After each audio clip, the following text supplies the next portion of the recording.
لیکن اکشر دھام مندر سے جام لگ رہا اور وہاں پر ایسا کچھ نہیں ہوتا، بلکہ آپ جائیے گا، میں کہہ رہا ہوں آپ ریسرچ کریے گا، ایسی مندروں کو بھی آئیڈینٹیفائی کیا جائے جہاں پر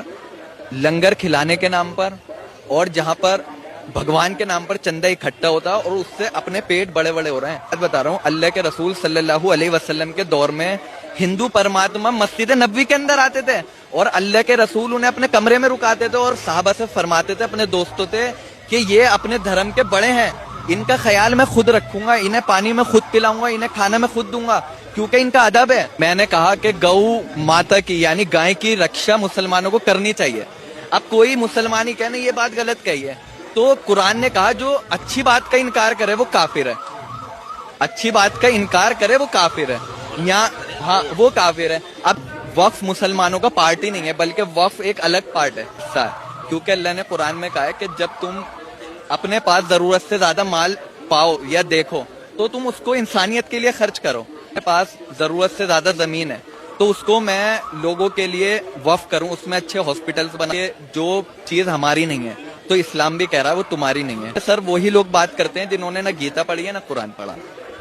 وقف سے کتنا فائدہ ہے مسلمانوں کو؟ وقف سے فائدہ کیا ہے مسلمانوں کو بہت فائدہ ہے، لیکن مسلمانوں کو تو بہت فائدہ ہے، مسلمانوں نے تھوڑی بل بنوایا، اصل سرکار کہہ رہی ہے اس سے انسانیت کو کیا فائدہ۔ لیکن اگر سرکار کو فائدے ہی بتانے تھے تو یہ بات ہمارے وکیل نے کپل سبل سر نے کہی، میں پٹیشنر ہوں، تو مطلب امت شاہ جی نے بڑی بے باکی سے یہ بات سنسد میں کہی کہ ہمارا بنایا ہوا قانون کوئی رد نہیں کر سکتا، سنسد کا بنایا ہوا قانون سب کو ماننا پڑے گا، سرکار کا بنا ہوا جو قانون ہے وہ سب کو ماننا پڑے گا۔ آج وقف امینڈمنٹ بل 2025 کا فیصلہ سپریم کورٹ آف انڈیا میں چل رہا ہے اور تشار مہتا جو سولیسیٹر جنرل ہیں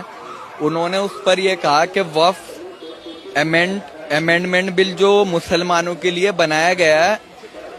وقف مسلمانوں کا پارٹ ہی نہیں ہے بلکہ وقف ایک الگ پارٹ ہے، جبکہ یہ ہماری فنڈامنٹل رائٹ اور ایکٹیویٹی کا حصہ ہے، کیونکہ اللہ نے قرآن میں کہا ہے کہ جب تم اپنے پاس ضرورت سے زیادہ مال پاؤ یا دیکھو تو تم اس کو انسانیت کے لیے خرچ کرو۔ ہمارا یہ فرض بنتا ہے، میرے پاس ضرورت سے زیادہ زمین ہے تو اس کو میں لوگوں کے لیے وقف کروں، اس میں اچھے ہاسپٹلز بناؤں، اچھے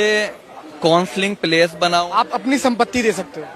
ہاں دینے چاہیے، وقف تو دعوت ٹھوکتا ہے۔ ان کی بات کا کنڈم کر رہا ہوں کہ انہوں نے کہا یہ ان کی ریلیجیس کا حصہ ہی نہیں ہے، اور دوسرا انہوں نے کہا کہ وقف بورڈ ہر پراپرٹی کو اپنا بتاتا ہے، اپنا دعویٰ کرتا ہے، ایسا کیوں؟ مہا کمبھ ہوا تو انہوں نے بتا دیا کہ وقف کی سمپتی سر دیکھیے جو چیز ہماری نہیں ہے تو اسلام بھی کہہ رہا ہے وہ تمہاری نہیں ہے، اگر جو ایسا کہہ رہا ہے تو وہ گناہگار ہے۔